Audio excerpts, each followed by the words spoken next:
இன்னைக்கு நம்ம வீட்டு தோட்டத்துல நல்ல பிஞ்சு வெண்டைக்காய் இருக்குது.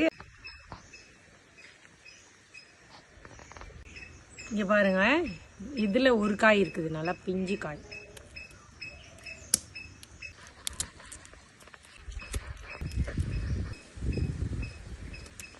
நல்லா பிஞ்சு வெண்டைக்காய் கிடைச்சிருக்குது. இது போதும். கடுகு, உளுந்து, கொஞ்சம் சீரகம், இப்போ 3 மிளகாய்,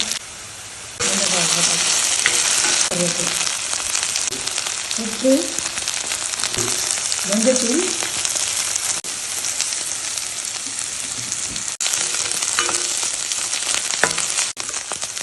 இப்போ கொஞ்சம் பெப்பர் போடணும்.